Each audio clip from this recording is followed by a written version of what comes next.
Okay, this is Ed in San Diego, and welcome back to Global TV Talk Show. Our very special guest today, and right now I have to tell you that it's about 7 p.m. here in dark San Diego, and it's already like what 10:30, 11 a.m. over in Singapore, and that's tomorrow, or well, for your today. Yeah, Today, welcome, Ed. welcome, Miyen Lo. Thank you, Ed. It's 11. It's almost 11 a.m. in Kuala Lumpur, Malaysia, Yeah. and I'm happy. I'm so happy to be invited by you to have a brief sharing today.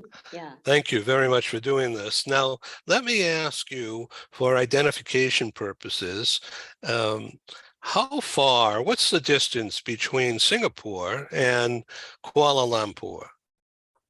If you take a flight, it's probably about 50 minutes to an hour. Yeah. Yeah, If you drive, depending on traffic, assuming smooth traffic, it's going to be maybe about 4.5, 5 hours. And of course, subject to crossing the immigration and the bridge. The bridge is linking Malaysia and Singapore. And of course, immigration is there, whether it's crowded or not. But in 5 hours, you should be, in Singapore if you drive from Kuala Lumpur. yeah. Is there a train that goes that way or a boat? Uh, Currently, yes, yes. Or it has been, I wouldn't say currently, it has been a train, running from Malaysia into Singapore. So people, of course, can take the train too if they do not wish to fly or they do not wish to drive. Okay, that's very interesting. Now, uh, in that region, and I'm speaking because my audience is mainly Western, but we're growing Eastern. And so we want to make sure we have some basic understanding. What's the degree in business? Does English permeate the business scene, or is it kind of mixed? Okay. So in terms of education and national language, of course, Malaysia, our national language and official language is Malay language, yeah. But English has always been our second language in all the schools. So I would say majority of us are very fluent in English. And of course, in terms of economy and business transaction, yeah, because you have to deal with the rest of the world. So English is widely used, and definitely Chinese or Mandarin is also widely used because of the wide trade in Asia Pacific, with China, Taiwan. Then Right. I think these are the two main Chinese speaking country. Yeah, but so Chinese is also I would say widely used, including locally because in Malaysia, there are us, like I am a Chinese descendant, but of course, I'm the fourth generation. So it has been a long, long time, right? But because of our Chinese descendants, so we do speak Chinese in Malaysia. I Yes, mean, I for the understand. Chinese, yeah. Yeah, good. All right. Well, thank you for that description. That's very helpful.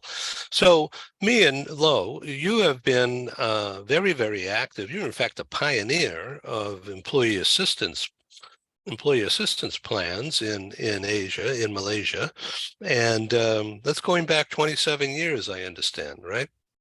About that, 1999, and yeah. Yeah, long time. Well, congratulations. So now, just to bring our audience forward in sync with you and me, EAP, or Employee Assistance Plans, has to do with well-being in the workplace or in connection with the workplace. Yes.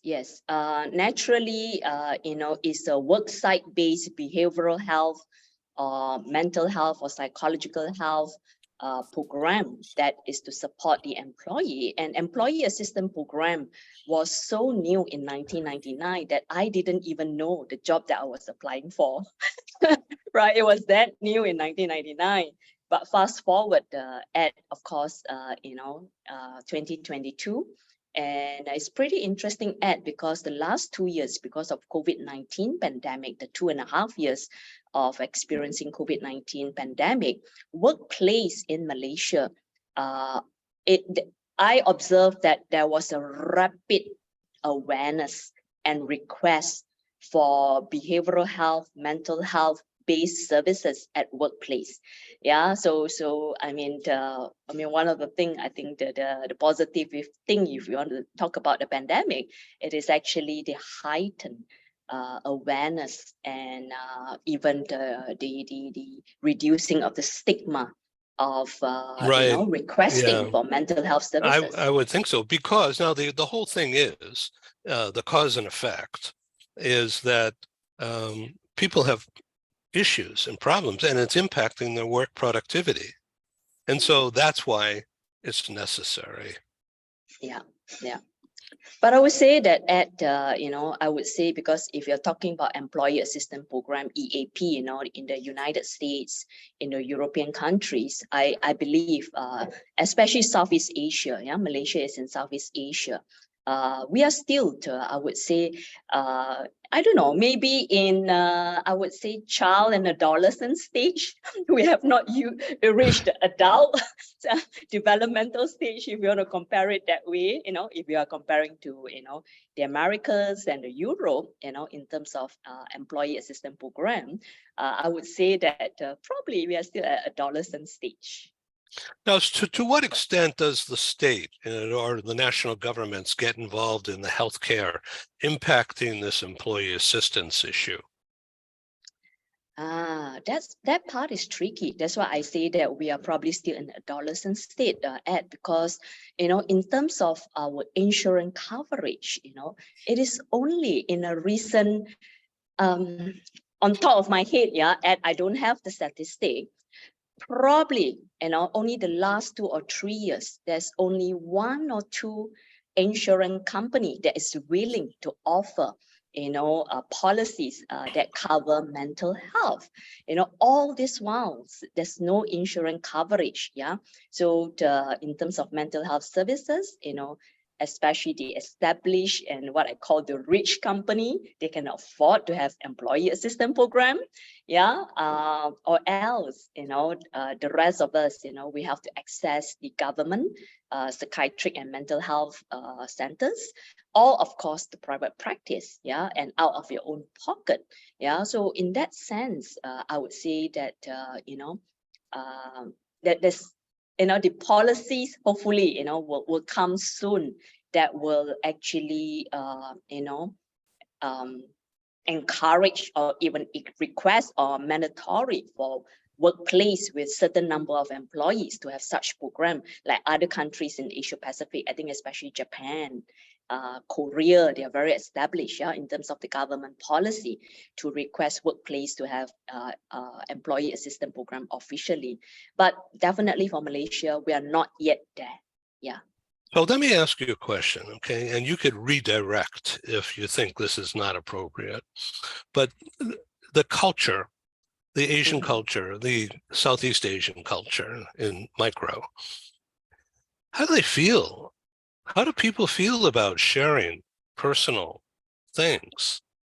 Yeah. I would think not too many people are able to do that. Never mind that maybe they'll be afraid to do it. Right. I would say, again, yeah. I, as a mental health professional, I really thank the pandemic, for really heightened It awareness really of people. broadened up. Yes. But I would say, of course, yeah, in terms of the stigma of mental health, they're still there, because I do EAP work, right? So I do have employee, yeah. And of course, based on the company who subscribe to EAP program, it's very interesting that employee is willing, to call the EAP and sort of like, oh, speak to Miyen, right? So, and they're able to pour out, yeah, quite openly, because they know this is confidential service and things like that. But yeah, especially, if their situation is quite serious, and I actually recommend that they also consult the psychiatrist, yeah, when the symptoms is pretty, severe. That's where, the stigma of the psychiatric care comes in. So if you look at it that way, which means that they are probably much more open to counseling, consultation, coaching, yeah, to talk to a Oh, psychologist or so counselor, they're this, more open. But yeah, psychiatrist is still yeah, like, that's oh, no, no, it's mental scary. illness. Yeah, Yes. scary. So on the first part though, the people aren't getting it. They're not seeing things clearly. They're confused. They react in what aggressive ways or semi-aggressive. Rather than work things out verbally, they passive aggression, that kind of thing, so that it creates more mystery rather than more communication, because of what self-protective behavior, or seemingly self-protective, when in fact the idea would be to open up and say, I need another way of looking at this issue. Help me. I don't think so, Ed. To me, it's actually still, unfortunately, the misunderstanding or misperception, because, in a very traditional way, we do inherit psychiatric hospital, because we came from the British system, right? So we still have, those institutionalized psychiatric hospital. So people still tend to associate psychiatry care to like, oh, mental asylum. I Yeah, I know, think yeah. it's more of that. It's more of that. Because if you look at, they're open now to talk to a coach, they're open now to talk to a counselor, a psychologist. I That's would say that, different. yeah. So it's not more of, like you say, the internal resistance. But of course, yeah, there are still a small percentage of individual could struggle with that. But I would say the majority still need a lot of education and awareness. Truly, like, what are the roles and function of psychiatrists? What are the roles and function of psychologists, counselor, coach therapists, for them to understand it's a different level of services that they may need, at certain point of their situation. Yeah. Let's talk about the point of view from the association, the EAP association in Malaysia, and communicating as an association, as a group, Mm, towards the Chamber of Commerce, which is made up usually of business executives, about this issue of human wellness, mhm, well-being, mm, and how everything's impacted that, mm, and that the big guys ought to be more cognizant of uh, mhm. something or other, some kind of Right. order or dictation or a policy. Right. I'm Right. stumbling over my own words here, but the concept here is that you need a group impact rather than a one-on-one impact. Well, as you know, 27 years in this work, yeah. So it's a long journey. It's a long Mm. journey. I would say that in terms, I'm of course, this is a bit of disclaimer. Of course, a lot of my sharing is based on my own experience, yeah. So, Yeah, I hope my colleagues out there, in case, there's some misaccuracy or what, so please forgive me. But based on my own journey because the number of mental health professionals, the psychiatrists, the psychologists, the counselors, yeah, itself, we are still very small in terms of that ratio to support the population. Yeah. Even, we are struggling to even provide the sufficient or enough services for the citizens or the community itself, right? What more, if people ask me today, Miyen, you have been doing the EAP work for 23, 24 years, being a psychologist for 27 years, why don't you, like you say, like what Ed, you say, approach the Chamber of Commerce and so, Ed, we don't have time. We don't have time. All of us are so overwhelmed with loads and requests.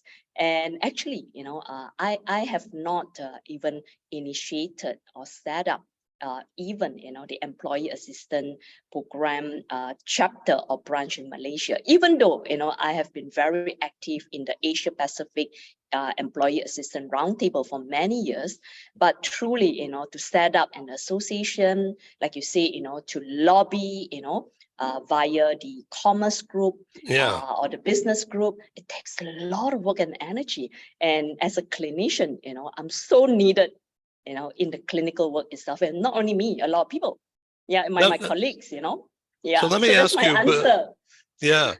so thank you. So in the past, I'm reading your bio here. You've been on TV shows, on Bella NTV 7. A woman's talk show. So you're talking, you're broadcasting. There's a lot of people watching. Yes. Yeah. So this allows you to get into the kitchen table. I'm not sure. I mean, in that show, Bella and TV7 is a women, awareness show, and we actually address a topic that is so wide range, from parenting to I can't even remember, a lot, right? So daily issue, even daily challenges, So but the unique thing is that I mean, if you ask me for the experience, I went on just based on my own passion to educate, to destigmatize mental health or mental illness situation. And in fact, we are only called by our name. We are not even allowed to say that we are psychologists from where and where. So it's just Miyen, a psychologist, and here she is this morning, to share with us on this topic. So to me, it's just really general public awareness, rather than looking at it into translating into a more clearer impact, like you say, impact like, in terms of work, workplace, or so on and so forth. I would say that my 4 years there is hopefully have actually really reached out to the general public, especially the women. I would say it's more of that. Because they're the ones who are probably watching it. Okay. Because it's at 11 in the morning. It's 11 to 12. Those days, 11 to 12, just like today, I'll be in the TV studio, and somehow I do not know why they still position it that way, that the working women are not going to be able to watch it. No, unless they record it or something. Yeah. So let's review now about the nature of the job. I'm going to read this here, and I'd like you to comment more, okay? All right, mindful leadership. Headline. Mindful leadership. That means you're thinking about your role, being responsible for people, not as a manager of people, but as a leader, as a coach of people. So a lot of the problems today have to do with being bombarded by sickness or illness or political BS, So it means developing resilience, right? And understanding that's a very human thing. That's a very human thing going on. And so anyone has that issue, not just women, and not just people who are too sensitive. Everybody has that issue.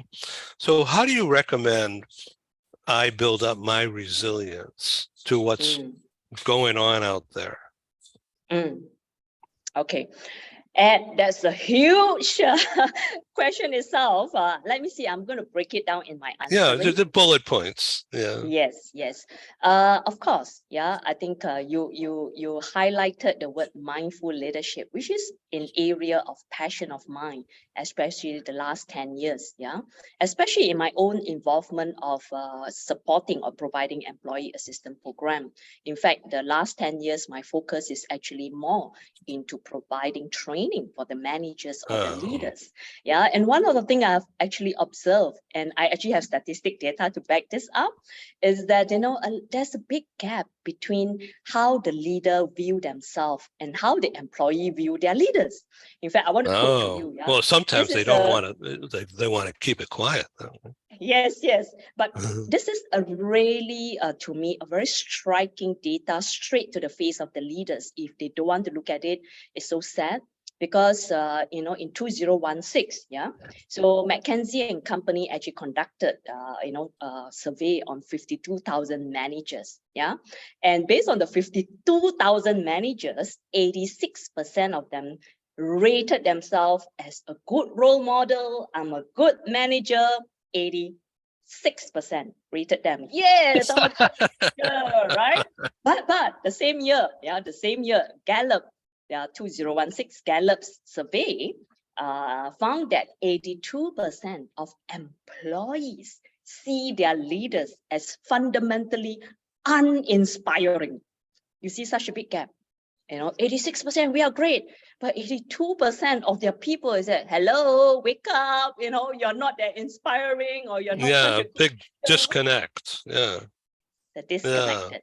So That's why my that's work in the interesting. mindful leadership, I feel is so important, especially this probably 5 to 8 years of my work to focus on the mindful leadership or training of the manager. Like you say, I personally feel is going to be very impactful. Yeah. Hopefully, it'll be impactful on the managers, especially, in terms of helping managers themselves to be healthy, to be resilient before they can actually lead their So people to be healthy and resilient. let's assume that most of the managers that you're referring to at this moment are men, and Not a lot. necessarily, not necessarily. Okay, but how do you teach compassion? Because it sounds like it's a soft thing. Okay. But So if you can yes, trace it to the bottom line, if there's more yes. caring, if there's more humanistic approach to issues in the workday, Yeah, then there'll be more productivity. yeah. I'm so glad you asked me that question, because that's a very clear misunderstanding about mindful Ah, leadership. Maybe let me just backtrack, for the yeah, sake of our please. audience, Let's get it straight. Yeah, so for mindful leadership, anyway, this is a definition, definitely, from a summit, from a mindful leadership summit in 2018, that they clearly highlight that mindful leadership consists of three components. Yeah, the first component, of course, mindfulness. The second component is compassion, and the third component is actually service. Right. So let me define this first, and then we'll talk about that myth about compassion being soft, right? So of course, mindful leadership, if you look at it, is three components: mindfulness, compassion, service. So mindfulness, refer to, of course, the practice of mindfulness hopefully will help the leaders to understand their own mind and their own mental mechanism better, so that they become more self-aware. Their attention, focus, concentration, resilient, all will be enhanced. So that's in a very small gist of mindfulness. Compassion, of course, being always misunderstood about being soft, but it is not. It is all about how, as a person or even as a leader, how do we try to understand people at the emotional level, at the heart level. It's like shifting from here to here, right? At an emotional level, and learning how to express your emotion clearly, caring for your employee and not being perceived as being soft and not firm. How do you balance between being very firm as a leader, yet very caring, empathetic, and compassion as a leader? So that's the second element. The third element, service, is interestingly, so a mindful leader, hopefully will remember this service component. It is you as a leader must remember, it is not the employee giving you their service, it's also you giving your service to them. So as a leader, yeah, how do I create the environment or the space for people to be able, to feel at ease, to feel supported, to feel assertive, to be able to express themselves. So a people-centered organization should have this service space both way, like we are in this together, right? So I think a lot of traditional leader may not remember to think about this third element. So, but anyway, this three combination, it is really recommended, as being a mindful leader, being practicing Thank you. these three components. Thank you for that outline. Everybody out there, we have to end this, unfortunately, but come back next month for another edition with Miyen Low. That's Miyen Low, Miyen Low at gmail.com. And I really thank you very much for doing this. I've learned a lot. And we're going to have a lot to talk about if we dive into these three components itself, right, Ed? Well, we'll make sure there's a lot of water in that deep end of the pool. So we'll survive that dive.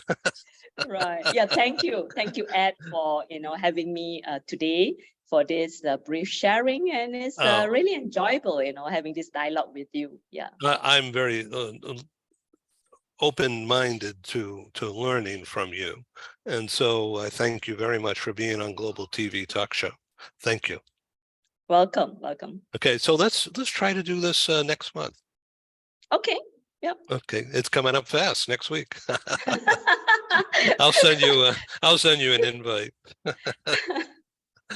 Okay, I thank you. Thank you. All right, have a good day. You too, and all the audience too. Yeah, may all of us have healthy and productive days and weeks and months ahead. Amen. Thank you.